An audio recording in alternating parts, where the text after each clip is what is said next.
Hello everyone. आप लोग polygon पढ़ रहे थे। पॉलीगन में एक लास्ट क्लास आज की है।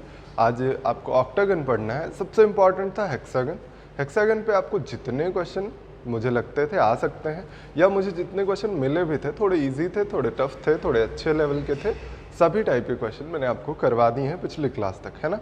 तो सबसे ज़्यादा इंपॉर्टेंट हेक्सागन था। हेक्सागन के ज़्यादा क्वेश्चन इसलिए मैंने करवाए हैं जिससे कि आपको वो ज़्यादा क्लियर हो जाए। ऑक्टागन है, ऑक्टागन पे बहुत ही रेयर क्वेश्चन पूछे जाते हैं। कुछ फॉर्मूले आपको याद करने हैं, उन पे सबसे ज़्यादा क्वेश्चन आए हैं। जैसे ऑक्टागन का एरिया, इस पे क्वेश्चन ज़्यादा पूछा गया है। जब भी ऑक्टागन पे पूछा जाता है तो ज़्यादातर मोस्ट प्रोबेबली यही पूछा जाएगा कि एरिया बता दीजिए, ठीक है। तो आपको एरिया का फॉर्मूला याद करने लगे हैं, अभी हम आपको सारी चीज़ें बताते हैं। अच्छा, अगर उनके साइड से एक भुजा से कितने विकर्ण खींचे जा सकते हैं, ये सारी चीज़ें आपको फॉर्मूला पता है, तो उन चीज़ों को याद पहले ही से करके आए हैं आप, वो चीज़ें तो याद ही होंगी। तो जो नई चीज़ यहाँ पे याद करनी है, वो ज़्यादा ही प्रोबेबिलिटी जिस चीज़ की आने की है वो क्या है, एरिया है, ठीक है। तो एरिया बहुत अच्छे से पढ़ लीजिएगा। बाकी भी चीज़ें हम बताएंगे आपको। थोड़ा सा इसमें विकर्ण निकालना थोड़ा सा मुश्किल होता है, तो थोड़ा सा आपको कॉन्सेंट्रेशन के साथ देखना पड़ेगा, ठीक है। देखिए, ऑक्टागन क्या होता है, 8 भुजाओं वाला, ठीक। मैंने बताया भी था आपको ना कि पहले उसके प्रीफिक्स कुछ लगा होगा, उसके बाद में गन लगा होगा। गन मतलब भुजाएं, ऑक्टा मतलब 8, तो 8 भुजाओं वाला यानी अष्टभुज लिखा गया है। तो हम लोगों को स्पेशली क्या पढ़ना है, रेगुलर ऑक्टागन। बाकी आपको याद ही होगा, जो नॉर्मल ऑक्टागन होगा उसके बारे में जो जो प्रॉपर्टीज़ आपको पढ़ाई हैं वो सारी फॉलो होंगी यहाँ पे भी। जैसे आप किसी भी कोई भी कैसा भी ऑक्टागन है, उसके अंतःकोणों का योगफल क्या होगा, sum of interior angles, sum of interior angle. बताइए कितना हो जाएगा, n-2 180 बाई n-2 180, यही इतना तो होता है।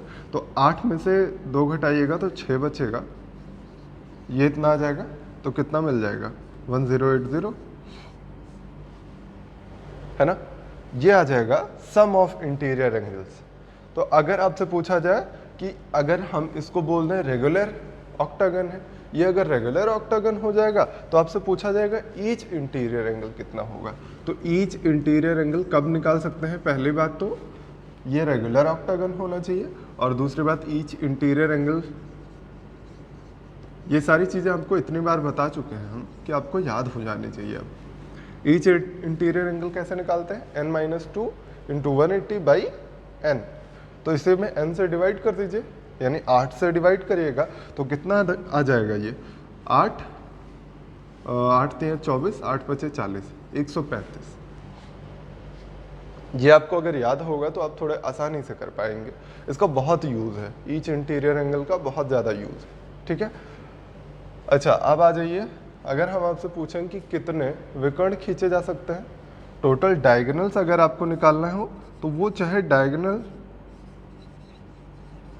रेगुलर ऑक्टागन में खींचिए या ऑक्टागन में खींचिए, दोनों की डेफिनेशन आपको क्लियर हो रही होगी ना कि ऑक्टागन कैसा भी, साइड्स बराबर हो या ना हो कोई फर्क नहीं पड़ता, एंगल्स कैसे भी हो सकते हैं ना।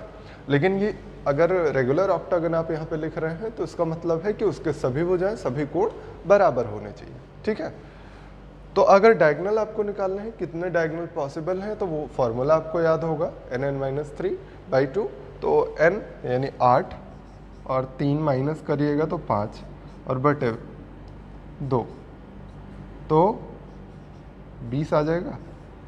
2 चौक 8, 5 चौक 20, यही आना चाहिए। अच्छा, अब आपको कुछ और चीज़ें भी पता है कि अगर एक ही किसी शीट से, वर्टेक्स से कि कितने विकर्ण खींचे जा सकते हैं, ये भी मैंने बताया है, n-3 होता है ना, यानी 8 में से 3 घटाइएगा, 5 विकर्ण एक शीट से खींचे जा सकते हैं ऑक्टागन में। और बाकी चीज़ें जो बताई हैं वो सारे अब आगे देखते हैं। अच्छा, पैरामीटर निकालना हो तो आप निकाल सकते हैं। ये सारा हम अब रेगुलर ऑक्टागन पढ़ रहे हैं, ठीक है। देखिए, ऑक्टागन बनाते कैसे हैं, ये आपने खींचा, फिर यहाँ पे भी एक भुजा बस बढ़ जानी है और कुछ नहीं, ठीक है। 3 भुजा इधर होगी, 3 6, ऊपर नीचे 2 8, ये हो गया ऑक्टागन। हम मान लीजिए रेगुलर ऑक्टागन मान के चलते हैं, तो इसकी सभी भुजाएं बराबर होंगी और सभी कोण बराबर होंगे, कितने कितने होंगे, सभी कोण 135 अंश के होंगे। मान लीजिए सभी भुजाएं हम a सेंटीमीटर मान लेते हैं, तो ये अगर हम इसका पेरीमीटर पूछे तो कितना हो जाएगा, ए को कितने बार जोड़ना पड़ेगा, 8 बार, तो 8a हो जाएगा इसका पेरीमीटर। समझ रहे होंगे। अब आ जाइए हम डायगोनल्स निकालना देखते हैं। अच्छा, ये 5 डायगोनल्स ये तो समझ में आ ही रहे होंगे। देखिए, एक डायगोनल ये वाला, दूसरा ये, तीसरा यहाँ पे, चौथा यहाँ पे, 5 डायगोनल खींच दिए हमने। अब इन्हीं पांचों की लेंथ हमको निकालना है। आपको मैंने पिछले में जो भी फिगर पढ़ाया है उसमें सब में डायगोनल निकालना सिखाया है ना, तो यहाँ भी डायगोनल की लेंथ अगर निकालने को पूछ लिया जाए तो अब क्या करेंगे, तो उसी लिए सारे पांचों के पांचों डायगोनल्स की लेंथ हमको निकालनी। पहली बात तो ये डायगोनल और ये डायगोनल आपस में बराबर होंगे। देखिए, ये 135 का एंगल है, पता है आपको प्रत्येक कोण 135 अंश का होगा। ये 135 अंश का कोण हो गया, ये ए साइड हो गई, ये भी ए साइड 135 अंश का कोण, तो दोनों सेम ट्रायंगल है। देखिए ये दोनों, तो ये भी आपस में बराबर हो जाएगा। ये दोनों आपस में बराबर हैं। इसी तरह से ये जो डायगोनल है इस डायगोनल के बराबर होगा और ये सबसे बड़ा वाला डायगोनल होगा। तो हम नाम क्या देंगे, ये स्मॉलेस्ट डायगोनल या स्मॉलर डायगोनल कह सकते हैं, फिर उसको लार्जर, ये लार्जेस्ट। 3 तरह के डायगोनल होते हैं, दो के पेयर में 2 आते हैं, एक अकेला आता है। तो ये दोनों आपस में बराबर, ये दोनों आपस में बराबर, ये सबसे बड़ा वाला डायगोनल। सभी की वैल्यू निकालना हम देखते हैं, ठीक है। देखिए, सबसे पहले हम सबसे छोटा वाला डायगोनल स्टार्ट करते हैं आपको समझाना, ठीक है।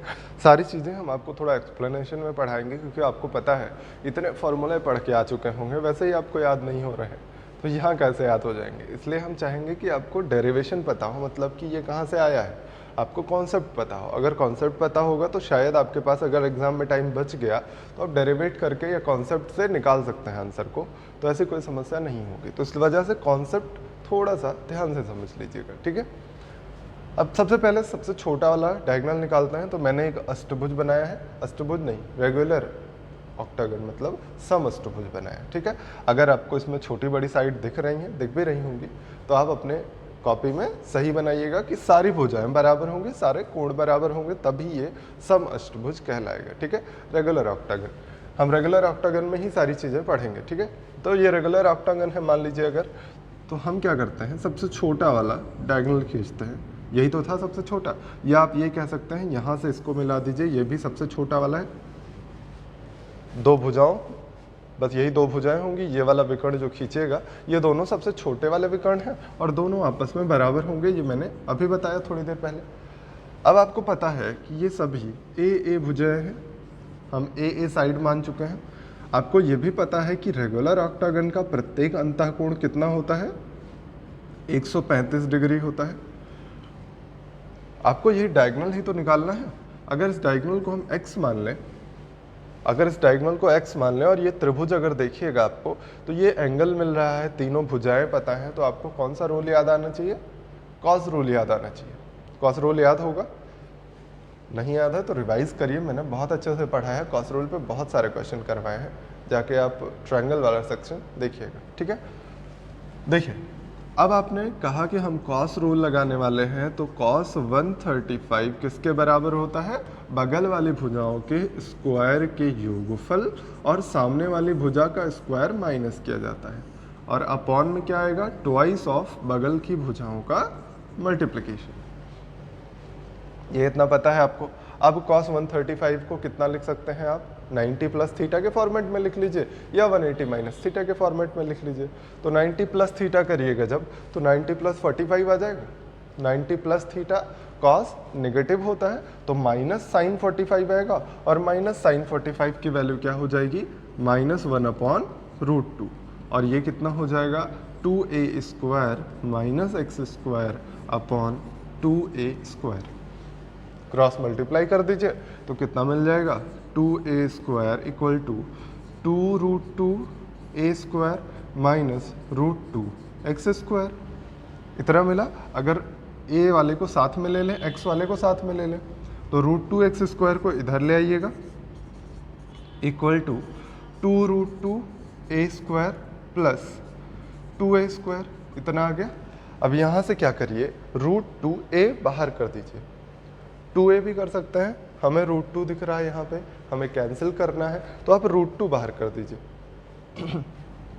देखिएगा यहाँ x² हो गया, यहाँ पे √2a बाहर कर लीजिए तो कितना मिल जाएगा आपको, ये √2 बाहर हुआ, a² हमने बाहर किया, सॉरी, √2a² बाहर हो गया, 2 यहाँ पे बचा हुआ है, प्लस यहाँ 2 लिखा था, इसको √2 इंटू √2 लिख सकते हैं ना, 2 को √2 इंटू √2 लिख सकते हैं, बहुत बार बताया मैंने।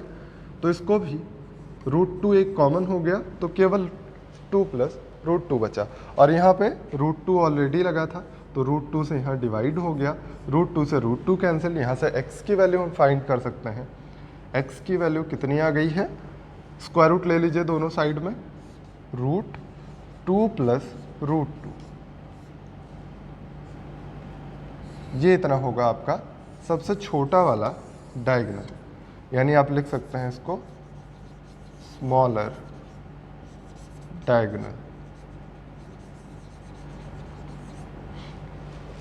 सबसे छोटा डायगोनल निकालने का तरीका आपने अभी देख लिया है। अब अगर आप चाहें तो इसका नॉमेनक्लेचर कर दीजिए, A B C D E F G H। तो इसमें कौन कौन सी लंबाई हमने निकाल ली, AG और AC, ये दोनों आपस में बराबर होंगे, और AG equal to AC equal to कितना आ गया है, AG equal to AC equal to कितना आ गया है, A √2 प्लस √2।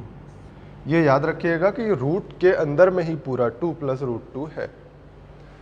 तो चूंकि थोड़ा सा आपको देखने में कॉम्प्लिकेट कर रहा होगा, इस वजह से मैंने कहा कि आपको शायद ना याद हो जाए तो बहुत ही अच्छी बात है कि आपको कभी भी डेरिवेशन नहीं करना पड़ेगा। चूंकि ये पूछा कम जाता है, प्रैक्टिस में कम होता है, इस वजह से आप शायद भूल से ही सकते हैं।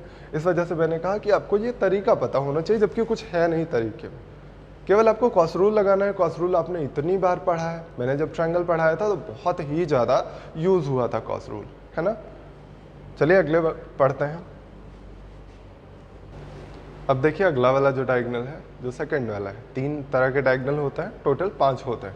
तो 2 हम लोगों ने पढ़ लिया, 2 इस बार पढ़ेंगे, उसके बाद अगला वाला जो सबसे बड़ा वाला होता है उसको निकालेंगे, ठीक है। तो अभी हमें सेकंड वाला डायगोनल पढ़ना है, जिसको आप यहाँ से मिला दीजिएगा तो ये बनेगा, देखिए ये वाला डायगोनल की लेंथ हमें पढ़नी है।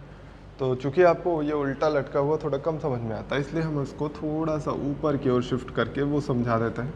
डायगोनल यही है, केवल मैंने ये वाला खींच दिया, जिससे आपको समझाने में थोड़ा सा आसानी हो जाती। जब कोई भी ये शीर्ष पकड़ा, अगर इससे यहाँ तक मिलाएंगे तो छोटा वाला डायगोनल बनता है, इससे यहाँ तक मिला दिया हमने तो ये बड़ा वाला डायगोनल बना, मतलब सेकंड नंबर वाला, मिडल वाला डायगोनल। अब अगर इसको हम यहाँ से मिलाएं तो भी तो वही बनेगा, इसको यहाँ से मिला देते तब भी यही बनता, अगर इसको यहाँ से मिला देते तब भी यही बनता। अब देखिए हर कंडीशन में एक ही वही वाला डायगोनल बन रहा है और सभी बराबर होंगे, क्योंकि ये रेगुलर ऑक्टागन, ठीक है। तो ये जितने भी डायगोनल मैंने खींचे ये सभी बराबर वाले डायगोनल हैं। सेकंड वाले मिडल वाले डायगोनल, या आप कह सकते हैं लार्जर डायगोनल, अभी लार्जेस्ट वाला पढ़ना है, ठीक, समझ रहे हैं। तो कोई भी निकाल सकते हैं, जो देखने में आपको थोड़ा इजी लगे वही वाले पे जुट जाया करिए, ठीक है। जैसे ये ऊपर वाला फिगर थोड़ा सा ज़्यादा समझने में आता है, इसके उल्टा लटके हुए फिगर से ज़्यादा समझ में आता है ऊपर वाला ना, तो इसी वाले पे समझा देते हैं हम आपको। देखिए पहली बात तो ये क्या बना रहा होगा, ये हमेशा आयत बनाएगा ना, ये आपको पता है हमेशा ये आयत बना रहा होगा, क्योंकि ये 90 डिग्री पर कट करेंगे तो ऊपर भी 90 डिग्री हो जाएगा, ये पूरा आयत बना देगा। अगर ये आयत बना रहा होगा तो पूरा एंगल क्या होता है, प्रत्येक कोण 135 अंश का होता है। अभी थोड़ी देर पहले पढ़ा आपने ऑक्टागन में, रेगुलर ऑक्टागन का सारा एंगल 135, तो ये 90 हो गया, तो बचा कितना, 45 है, तो बचा है। ऐसे ये भी 90 हो गया है, 90 45, तो ये भी कितना आएगा, 45 आएगा। इतनी बात में कोई समस्या नहीं होगी। अगर दोनों एंगल 45 हैं तो ये वाली भुजाएं आपस में बराबर हो जाएंगी ना। इसी तरह से सेम प्रोसेस करिएगा तो यहाँ वाली भी भुजाएं बराबर होंगी। अगर इसकी भुजा हम मान लेते हैं a सेंटीमीटर है, इस पूरे ऑक्टागन, रेगुलर ऑक्टागन की भुजा a सेंटीमीटर रही होगी, तो आपको पता है ये अगर x है, ये x है, तो x² + x² = a² होता है, पढ़ा है आपने ना। या आपने डायरेक्टली भी पढ़ा है कि अगर दोनों 45 45 ये 90 है तो a√2 हो जाता है ये। चूंकि यहाँ पे a ऑलरेडी लिखा है तो हम कह सकते हैं x√2 की वैल्यू है a, तो x की वैल्यू कितनी हो जाएगी, a/√2। आपने जो भी कभी भी पढ़ा होगा ट्रिग्नोमेट्री, या नहीं भी पढ़ा है तो मैंने जब आपको ट्रायंगल पढ़ाया था तो ये सारी चीज़ें बताई थी, बार बार मत इसको पूछिए, आप एक बार जाके उसको रिवाइज करिए या अपने मन से आप ट्राई कर लीजिए। यहाँ पे लिखिए x, यहाँ पे लिखिए x, तो x a, पाइथागोरस थ्योरम लगाइए, x की वैल्यू निकाल लीजिए, a के फॉर्मेट में यही आएगी, ठीक है। यहाँ पे भी वही चीज़ आएगा क्योंकि ये दोनों बराबर भुजाएं हैं। इसी तरह इधर भी a/√2 और यहाँ पे भी a/√2। इतनी बात समझ गए हैं। आपको क्या निकालना था, आपको तो ये G से D तक की दूरी निकालनी है, यही तो है डायगोनल। G से D तक की दूरी क्या होगी, ये a है तो ये भी तो a ही होगा। ये हमने क्या बनाया है, आयत बनाया है, रेक्टेंगल बनाया है, अपोजिट साइड बराबर होती है।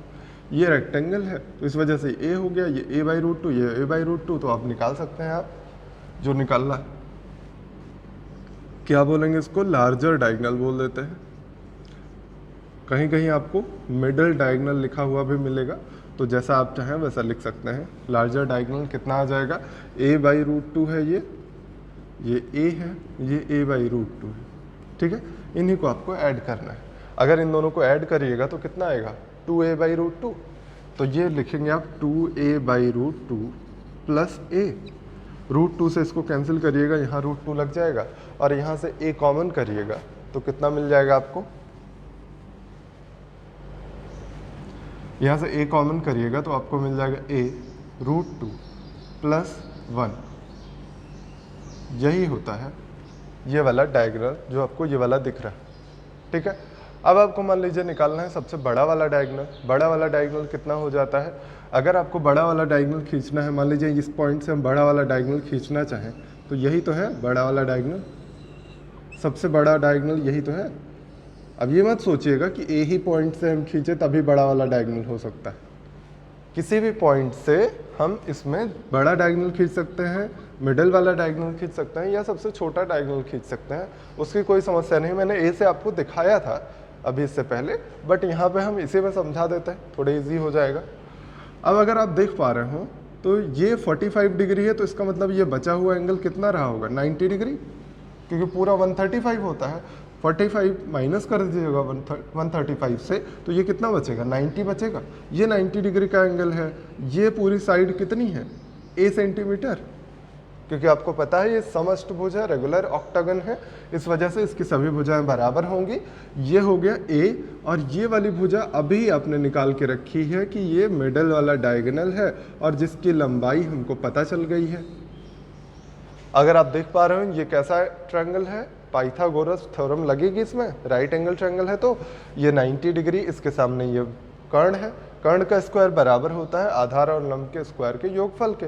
बस इसी को कर दीजिए, कर्ण का स्क्वायर यानी HD का स्क्वायर किसके बराबर हो जाएगा, a के स्क्वायर और प्लस इनका स्क्वायर यानी a² √2 + 1 का स्क्वायर कितना होता है, 3 + 2 √2, यही तो होता है। a² पूरे में कॉमन कर लीजिए तो कितना मिल जाएगा आपको, 4 + 2 √2, यही तो मिलेगा। अब यहाँ से आप दोनों साइड का स्क्वायर रूट ले लीजिए, तो आप ये कह सकते हैं, इसको हम लिख देते हैं लार्जेस्ट, ठीक है, लार्जेस्ट डायगोनल।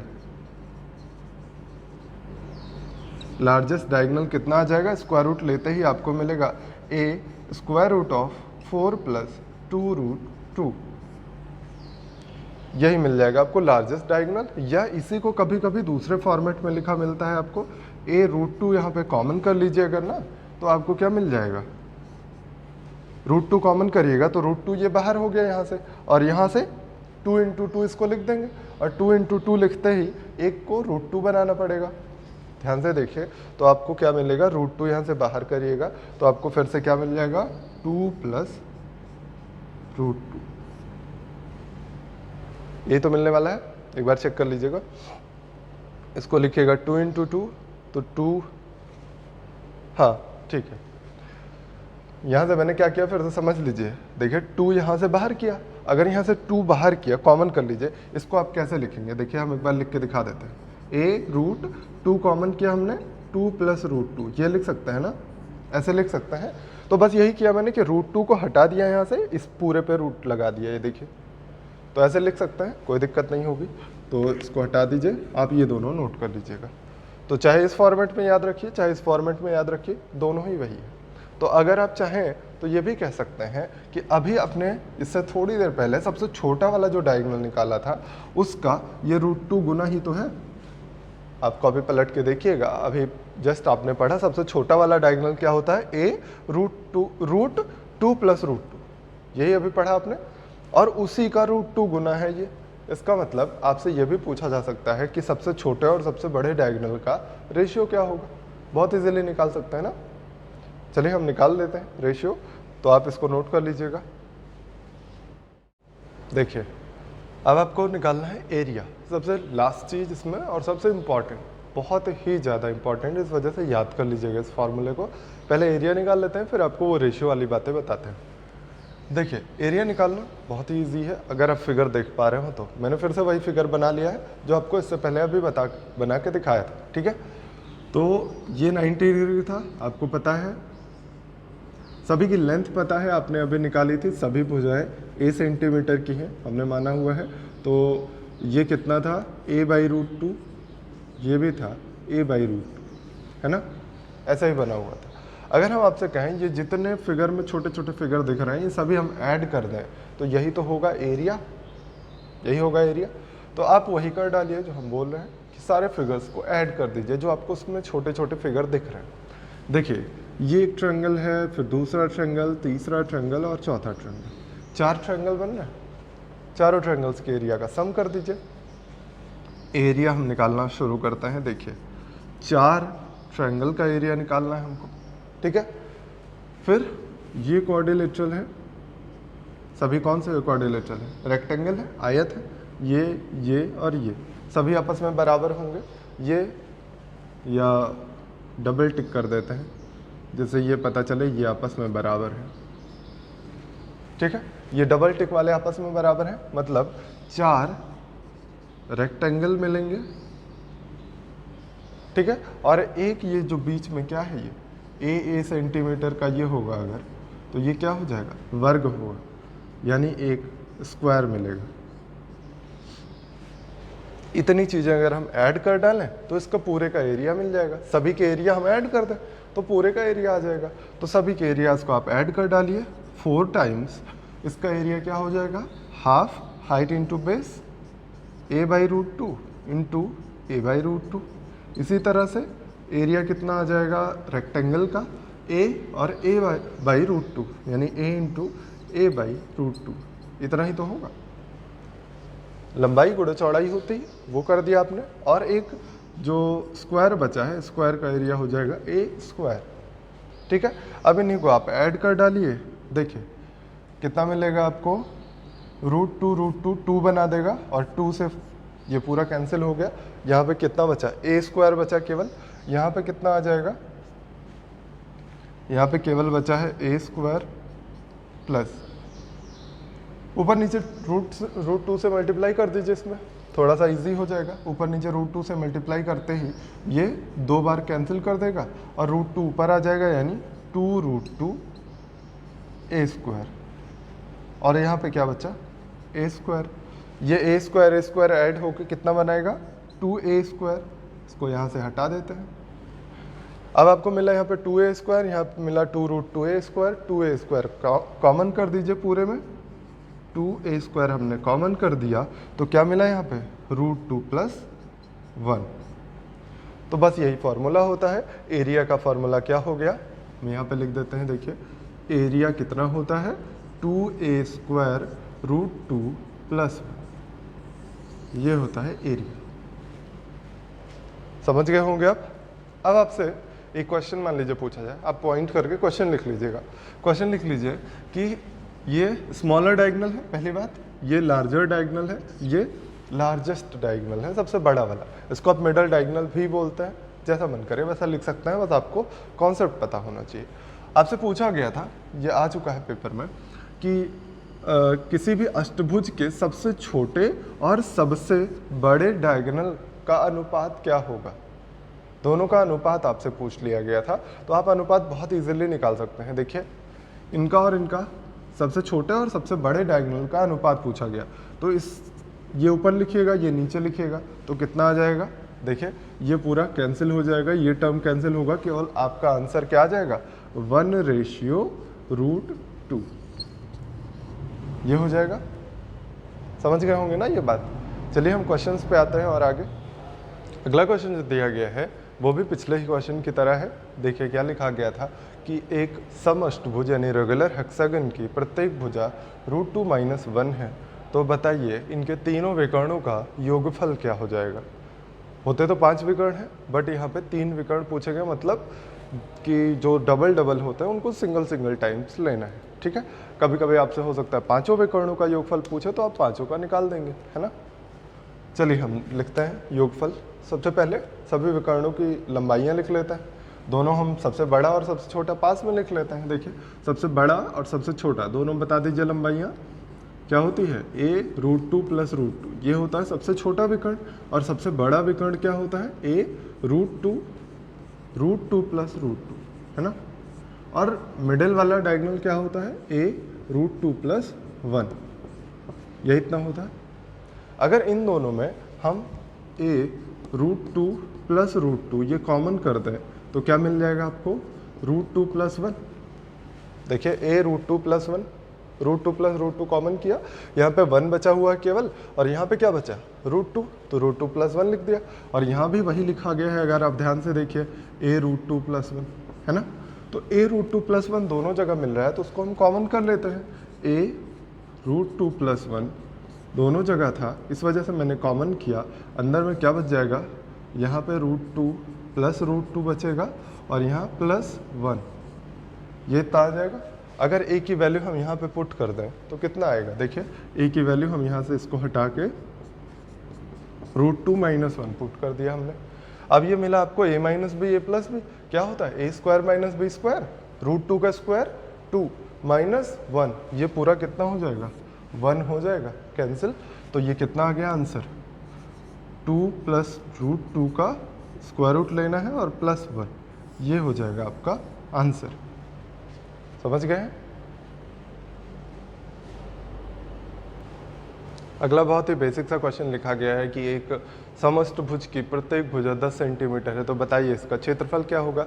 ऐसे क्वेश्चन बहुत बार पूछे जा चुके हैं, आप ओपन करिएगा जब मेंस या प्री के पेपर्स, वहाँ पे मिल जाएंगे आपको। ठीक है, तो बहुत ही आसान है ना, आप फॉर्मूला पे वैल्यू रखिए, आंसर आ जाएगा 2a² √2 + 1। ठीक, तो 2 × 10 का स्क्वायर यानी 200 हो गया, तो 200 √2 + 1, यही था आंसर आपका। ठीक है, तो उसको हम सॉल्व नहीं करवा रहे हैं। अब देखिए कुछ अच्छे क्वेश्चन पे आते हैं जो ऑक्टागन में पूछे जा सकते हैं। ये भी आया नहीं है, बट अच्छा क्वेश्चन है ये। आपको एक रेगुलर ऑक्टागन दिया गया है, इसके अंदर ये फिगर बनाया गया है, और ये क्या है, ये सबसे छोटा वाला डायगोनल है। अगर आप ध्यान से देख पा रहे हो तो पूरा ये चारों की चारों साइड आपस में बराबर होगी, क्योंकि ये छोटे वाले डायगोनल है, और छोटे डायगोनल पूरे में बराबर होंगे, क्योंकि ये क्या है रेगुलर ऑक्टागन। अगर ये केवल ऑक्टागन होता तो शायद बराबर ना होता। समझ रहे हैं, तो ये चारों भुजाएं बराबर होंगी। ठीक है, अब आपको निकालना है, 2 क्वेश्चन मैंने पूछा है, नॉन शेडेड अपॉन ऑक्टागन का रेशो पूछा है और शेडेड अपॉन नॉन शेडेड का रेशो पूछा है। कुल मिला के आपको एरिया तो निकालना ही निकालना है। अगर आपको केवल रेशियो निकालना होता है तो मैंने बार बार बताया है, या तो 1 या तो 2 ऐसे कुछ साइड मान लिया करिए, a मानने से बेटर होता है। तो हम थोड़ी देर के लिए 2 सेंटीमीटर इसकी साइड मान लेते हैं। थोड़ी देर के लिए मैंने मान लिया 2-2 सेंटीमीटर की इसकी भुजाएं, एक भी मान सकते हैं, कोई समस्या नहीं। अब आपको क्या निकालना पड़ेगा, अगर शेडेड और नॉन शेडेड दोनों चाहिए तो पहली बात तो इसका एरिया पता होना चाहिए। अगर इसका एरिया पता होगा तो पूरे में से हम इसको माइनस कर देंगे, तभी आपका आंसर आ जाएगा ना। तो अब इसका एरिया निकालने के लिए आप क्या करेंगे, इसका एरिया निकालना बहुत ही आसान है, क्योंकि आपको पता है ये पूरा 135 का एंगल होता है, और आपको पता है एरिया निकालने का तरीका, हाफ AB sin थीटा पढ़ा है ना आपने, हाफ AB sin थीटा लगाइए और आपको इसका एरिया बहुत इजीली मिल जाएगा। इसका एरिया क्या हो जाएगा, कितना हो जाएगा, हाफ AB sin थीटा होता है A × B, sin थीटा कितना हो जाएगा, sin 135। यही आएगा। साइन 135 होता कितना है? 1/√2 होता है। अगर आप नहीं जानते हैं तो निकाल लीजिए, 90 + 45 कर लीजिए। साइन 90 + 45 करिएगा तो साइन 90 + थीटा माइनस होता नहीं है, पॉजिटिव ही होता है, प्लस कॉस थीटा आएगा, प्लस कॉस 45 की वैल्यू 1/√2। 2 कैंसिल करिए, यहाँ 2 मिला और यहाँ 1/√2 कैंसिल कर दीजिए, इससे यहाँ √2 लग जाएगा। तो कितना आ गया? √2 आ गया ना। ट्रायंगल का एरिया √2 आ गया हमारे हिसाब से। तो अगर हमें नॉन शेडेड एरिया चाहिए तो नॉन शेडेड यही चारों ट्रायंगल ही तो हैं, तो 4 बार ट्रायंगल का एरिया लिख देंगे अपॉन ऑक्टागन का एरिया। ऑक्टागन का एरिया निकालना आपको आ गया होगा 2a² यानी 2 का स्क्वायर √2 + 1। 2 का स्क्वायर 4 कैंसिल हो गया, √2 से ये कैंसिल हो गया। अगर आप संयुग्मी से गुणा कर दीजिए, कॉन्जुगेट से मल्टीप्लाई कर दीजिए ऊपर नीचे, तो क्या होगा? √2 - 1 से ऊपर नीचे मल्टीप्लाई करते ही ऊपर आ जाएगा √2 - 1 और नीचे आ जाएगा ये 1 हो जाएगा और ये कितना होगा? √2। तो आपका आंसर आ जाएगा √2 - 1/√2। समझ गए? अब दूसरी चीज़, शेडेड और नॉन शेडेड का एरिया आपको रेशियो चाहिए था। तो शेडेड और नॉन शेडेड का रेशियो कैसे आएगा? शेडेड एरिया कितने हो जाएंगे? अगर पूरे में से हम इन चारों ट्रायंगल्स को निकाल दें तो ये शेडेड एरिया ही तो देगा। तो पूरे का एरिया क्या हो जाएगा? पूरे ऑक्टागन का एरिया 2 × 2 का स्क्वायर √2 + 1। इसमें से नॉन शेडेड वाले को माइनस करते हैं, यानी 4 त्रिभुज को माइनस कर दिया हमने। अपॉन में नॉन शेडेड तो 4 त्रिभुज हैं ही, यही इतना है। अब इसको आप सॉल्व कर दीजिए। ये 2 दूना 4 दूना 8 √2 हो जाएगा, 8 गुणे √2 हो जाएगा, और ये 4 है तो कितना बचेगा? 4 √2 मिल जाएगा यहाँ पे आपको, और ये 8 यहाँ पे मल्टीप्लाई होगा और नीचे आएगा 4 √2। 4 ऊपर नीचे कॉमन करके कैंसिल कर दीजिए तो यहाँ कितना मिल जाएगा? √2 + 2 अपॉन, इवन क्या करिए, सबसे आसान है कि 4 √2 ऊपर नीचे कॉमन कर दीजिए, थोड़ा सा और सॉल्व हो जाएगा। अगर देखिए 4 √2 हम कॉमन कर लेते हैं तो क्या मिलेगा? 4 √2 यहाँ से कॉमन करिएगा 1 मिल जाएगा, और यहाँ पे 4 × 2 इसको लिख सकते हैं, √2 कॉमन करिए केवल √2 बचेगा, यानी √2 + 1 यहाँ पे आ जाएगा। अपॉन में 4 √2 है, यहाँ पे कैंसिल कर दीजिए, केवल कितना मिल जाएगा आपको? √2 + 1 अपॉन 1। ये आ जाएगा रेशियो। आपसे पूछा गया शेडेड नॉन शेडेड, तो इसका रेशियो आ जाएगा √2 + 1 अपॉन 1। दोनों बातें समझ में आ गई होंगी। अब इससे ज़्यादा इस पर कोई क्वेश्चन पूछा नहीं जा सकता है, तो आगे बढ़ते हैं और ऑक्टागन के कुछ और क्वेश्चन देखते हैं। अगला क्वेश्चन लिख लीजिएगा। लिखा गया है कि किसी समबाहुभुज में विकर्णों की संख्या 20 है तथा उसकी प्रत्येक भुजा 6 √2 - 1 है, तो बताइए उस समबाहुभुज का क्षेत्रफल क्या होगा। अब अगर आपको अभी थोड़ी देर पहले जो मैंने पढ़ाया वो याद हो, मैंने लिखवाया था कि डायगोनल्स कितने होते हैं ऑक्टागन में, रेगुलर ऑक्टागन में 20 डायगोनल्स होता है, तो ये आप सेटिस्फाई करवा ले जाइएगा। अदरवाइज आप थोड़ा सा आप मेहनत करिए, फॉर्मूला आपको पता है n - 3/2, ये होता है डायगोनल, और डायगोनल आपको दिए गए हैं 20, ठीक है। तो आप 2 से यहाँ पे मल्टीप्लाई करिए, n की वैल्यू निकाल लीजिए, n - 3 ये हो जाएगा 40 का आप ब्रेक कर लिया करिए। यहाँ से क्वाड्रेटिक बनाने से बेटर है थोड़ा सा ब्रेक करके सोच लीजिए। तो अगर आपको पता हो तो 8 × 5 = 40 होता है ना, आप सेटिस्फाई करा के देख लीजिए। 8 - 3 5 सेट हो गया, यानी n की वैल्यू हो गई 8 हो गई, यानी कि साइड कितनी है? 8 साइड है, यानी कौन सा ये समबाहुभुज है? ये समअष्टभुज है, यानी रेगुलर ऑक्टागन है। अब रेगुलर ऑक्टागन का एरिया का फॉर्मूला आपको पता है, कितना होता है? 2a² √2 + 1। बस इसी में वैल्यू पुट करते जाइए। 2a² यानी 2a² की वैल्यू कितनी होगी? 6 का स्क्वायर 36 √2 - 1 का स्क्वायर। √2 - 1 के स्क्वायर को हम क्या लिख दें? एक बार √2 - 1, एक बार √2 - 1, 2 बार लिख देते हैं, थोड़ा सा आसानी हो जाएगी। कैसे? देखिए √2 + 1 √2 - 1 ये दोनों मिल के 1 बना देंगे, इसलिए मैंने 2 बार लिख दिया, जैसे ये 1 बना दें, ठीक है। ये कितना आ गया? 72 √2 - 1, ये आ जाएगा आंसर। समझ गए इस बात को? तो ये आसान सा क्वेश्चन था। अगले क्वेश्चन पे आते हैं। एक लास्ट चीज़ जो बची हुई है अष्टभुज में यानी कि ऑक्टागन में, वो है कि किसी भी वर्ग से काटा जा सकने वाला सबसे बड़ा सम अष्टभुज, उसकी भुजा बतानी हो आपको। ये चूंकि मेंस में पूछा जा चुका है इसलिए इम्पॉर्टेंट चीज़ है, तो ये चीज़ समझ लीजिएगा, ठीक है। तो हेडिंग लगा लीजिएगा, वर्ग से काटे जा सकने वाले सबसे बड़े अष्टभुज की भुजा, ठीक, ये हेडिंग लगा लीजिए। फिर देखिए, अगर इसमें अष्टभुज काटना है तो ऐसे काटेंगे हम, एक यहाँ पे कट लगाएंगे, एक यहाँ पे, एक यहाँ पे और यहाँ। सभी कट लगाने के बाद आपको अगर दिख रहा हो तो ये एक भुजा हो गई, दूसरी ये, तीसरी यहाँ पे, चौथी यहाँ पे, पांचवी ये, छठी ये, 7 और ये 8, 8 भुजाएं आपको दिख रही हैं। ये थोड़ा बराबर से कट लगाइएगा, छोटी बड़ी भुजाएं दिख रही होंगी आपको, जबकि हमें बनाना क्या है, रेगुलर ऑक्टागन, समअष्टभुज, ठीक। तो आप अपनी कॉपी में अच्छे से बनाइएगा। ये हमने बना लिया रेगुलर ऑक्टागन, आपको समअष्टभुज बनाना था। अब इसकी भुजा आपको निकालनी है। अभी आपने थोड़ी देर पहले मतलब पिछली क्लास में पढ़ा था कि एक ट्रायंगल से काट के हम लोग बनाते हैं हेक्सागन ना, तो ट्रायंगल से हेक्सागन बनता है और क्वाड्रिलेटरल से ये अष्टभुज बनता है यानी ऑक्टागन बनता है, ठीक है। देख लीजिए, अगर आपको ये पूरी भुजा a सेंटीमीटर दे दी जाए, पूरी भुजा a सेंटीमीटर, मतलब ये वर्ग है तो चारों भुजाएं a सेंटीमीटर होंगी, और इसकी भुजा हम मान लें x सेंटीमीटर है। ये अगर x है तो ये भी x होगी, क्योंकि आपने समअष्टभुज बनाया है, रेगुलर ऑक्टागन बनाया है। बड़ी छोटी भुजाएं दिख रहे होंगे, उसको मत मानिएगा, भ्रम समझ लीजिएगा अपने दिमाग में कि ये सब बराबर है, ठीक। देखिए, ये x हो गया, ये 90 डिग्री होगा, ये भी श्योर है आप। ये दोनों बराबर बराबर दूरी पर काटी गई होंगी, तभी ये बराबर बराबर भुजाएं दे पाएंगी, ये भी श्योर है आप। तो इस वजह से ये कितना हो जाएगा, 45 और 45 होगा। ये फिलहाल इसकी ज़रूरत नहीं है, बस ऐसे ही मैंने दिखा दिया।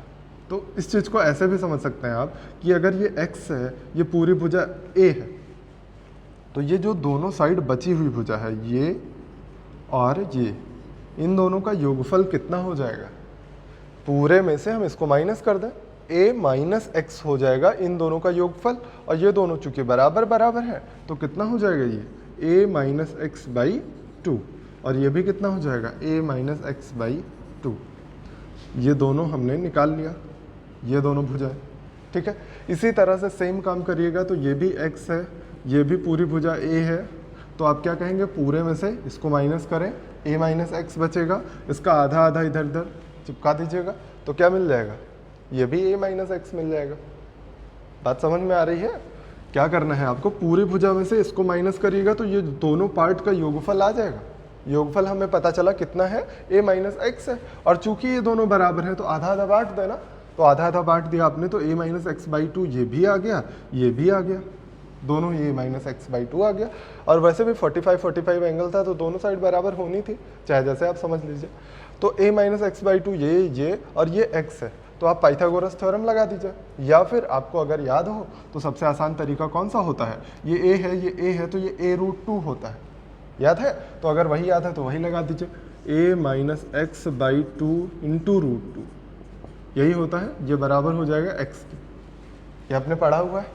रूट 2 से कैंसिल करिए, यहाँ रूट 2 लग गया, रूट 2 यहाँ पे मल्टीप्लाई करिए, a minus X equal to root 2x, x को इधर ले जाइएगा तो कितना मिल जाएगा, x कॉमन करिए, रूट 2 प्लस 1 मिल जाएगा, यहाँ पे a मिल जाएगा। x की वैल्यू निकाल लीजिए, a बाई रूट 2 प्लस 1।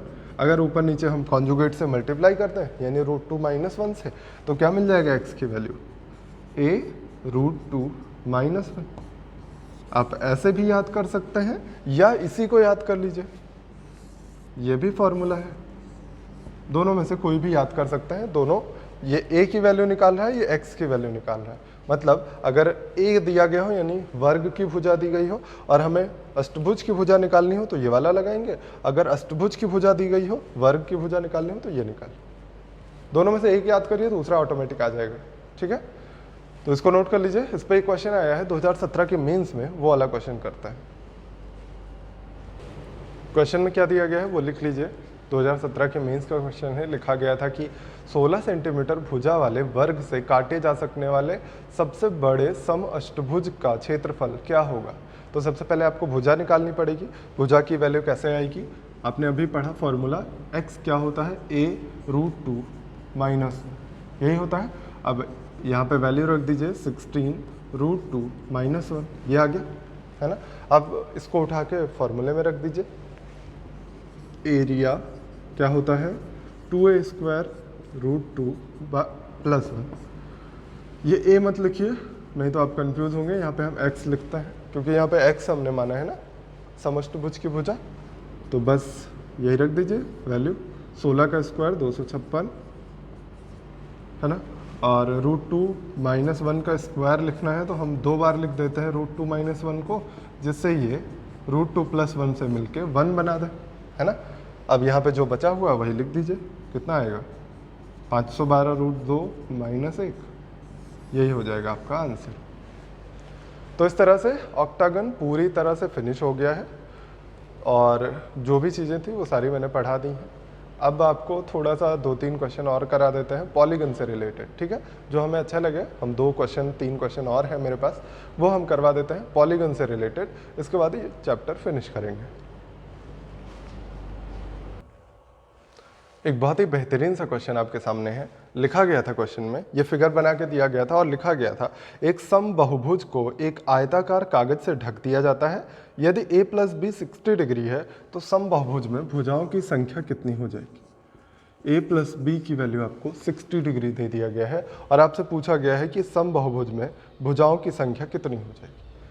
अब आपको वही बेसिक तरीका लगाना है, बस आपको थोड़ा सा दिमाग लगाना था। ये आपको क्या दिया गया है, ये जो 3 भुजाएं दी गई हैं ये किसी समबाहुभुज की भुजाएं, लेकिन उसके बाकी पार्ट को ये ढक दिया गया है एक पेपर रख के।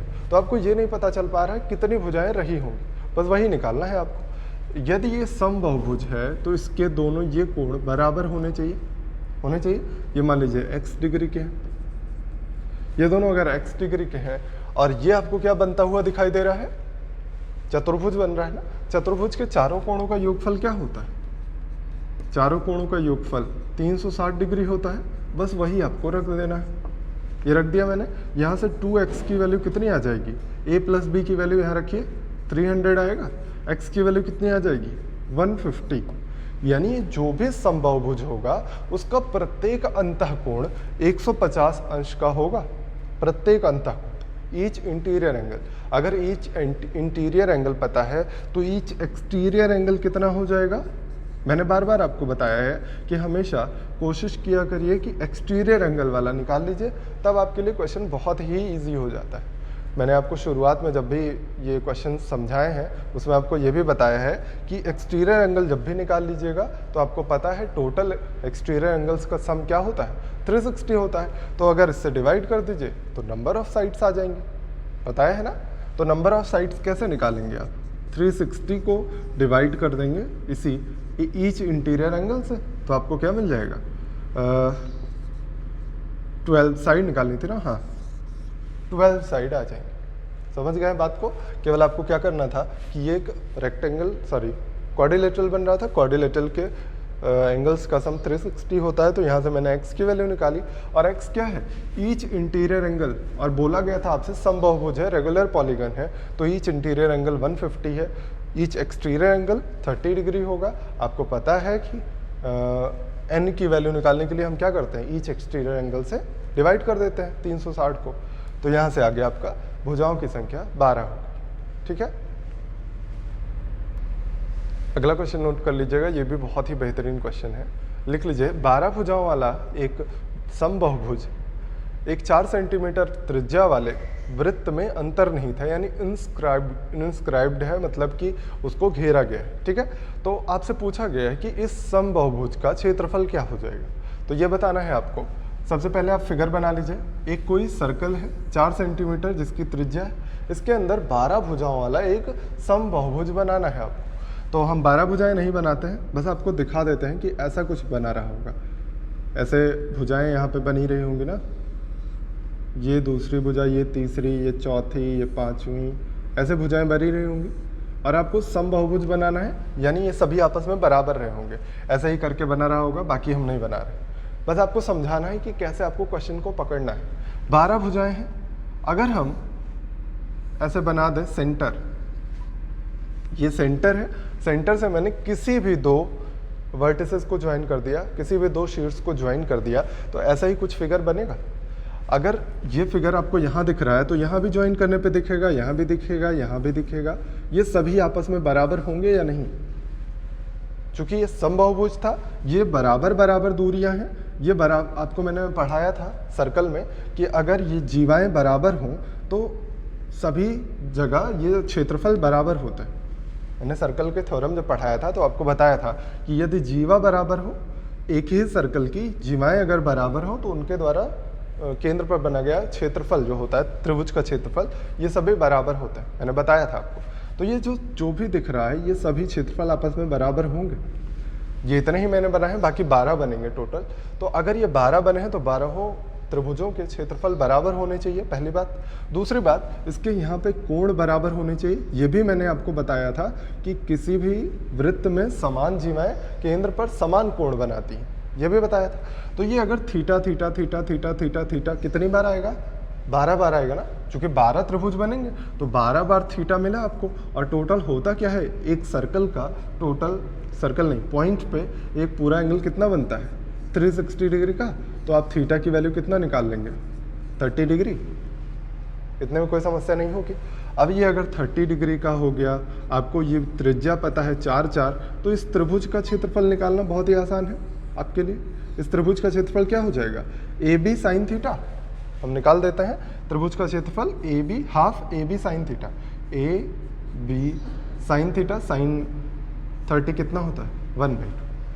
हाफ AB साइन थीटा आपको पता है फॉर्मूला त्रिभुज का क्षेत्रफल निकालने का।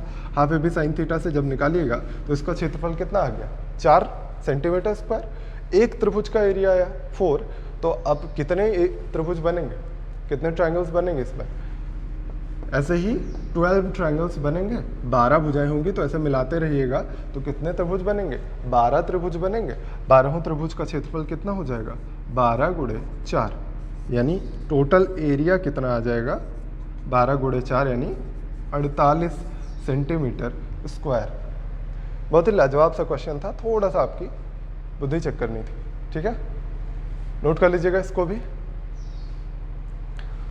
तो नोट कर लिया होगा।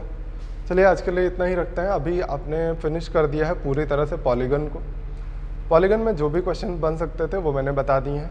देखिए, आपको मैंने शायद शुरू में बताया रहा हो कि ट्रायंगल जब मैंने पढ़ाना शुरू किया था, ज्योमेट्री जब एकदम स्टार्ट में शुरू की थी, तो मैंने बताया था ज्योमेट्री में क्या क्या मैं पढ़ाने वाला हूँ आपको। तो ट्रायंगल बताया था, क्वाड्रिलेटरल बताया था, फिर सर्कल पढ़ाएंगे, फिर पॉलीगन पढ़ाएंगे। तो वो आज सही मायनों में ज्योमेट्री फिनिश हुई है। बस आपकी सहूलियत के लिए आप थोड़ा सा सुकून से पढ़ाई कर सकें और आपकी प्रॉब्लम्स ना हो आपको, हम सारी अलग अलग प्लेलिस्ट आपको प्रोवाइड करते रहें, ठीक है? मैंने प्लेलिस्ट बना दी, पॉलीगन की प्लेलिस्ट बना दी, सर्कल की अलग अलग कर दिया, जिससे कि आप उस चीज़ को थोड़ा सा बर्डनसम ना महसूस करें और इजीली उसको फाइंड कर ले जाए ना। आपके काम को थोड़ा सा आसान बनाने के लिए मैंने उसको अलग अलग प्लेलिस्ट दिया था, जबकि अभी ज्योमेट्री आज फिनिश हुई है। क्योंकि ज्योमेट्री में ट्रायंगल, क्वाड्रिलेटरल, सर्कल, पॉलीगन, ये पूरा एरिया आता है। तो ज्योमेट्री आप ट्रायंगल से देखना शुरू करिए, पॉलीगन तक देखिए, तब आपको पूरी ज्योमेट्री समझ में आएगी। और ये श्योर जानिए कि CHSL में जो ज्योमेट्री मैंने पढ़ाई है, इसके अलावा कुछ भी नहीं आने वाला। ये इसलिए कह रहे हैं क्योंकि आपको मैंने देखा, आप अगर पीछे देख के आ रहे होंगे तो मैंने सारे क्वेश्चन लगभग प्रीवियस ईयर के करवा ही दिए। 2016 से 18-19 तक के जो क्वेश्चन पूछे गए हैं वो सारे 20 तक के इवन मैंने टच किए हैं क्वेश्चन उसमें, तो सारे आपको करवा दिए। तो इस वजह से आप परेशान होने की ज़रूरत नहीं है। जितना मैंने पढ़ाया आप उसको रिवाइज करके CHSL का पेपर दीजिएगा और देखिएगा 100% ज्योमेट्री इसी में से आनी, क्योंकि इससे टफ पूछी नहीं जा सकती। टफेस्ट क्वेश्चन भी, मेंस तक के क्वेश्चन भी हम करवा चुके हैं आपको, ठीक है? तो अच्छे से पढ़ाई करिए, खूब मेहनत से, और CHSL बाकी जो भी सामने एग्जाम्स हैं, CPO और CGL का Tier 2, सारी चीज़ें अच्छे से क्रैक करिए, ठीक? All the best, thank you very much.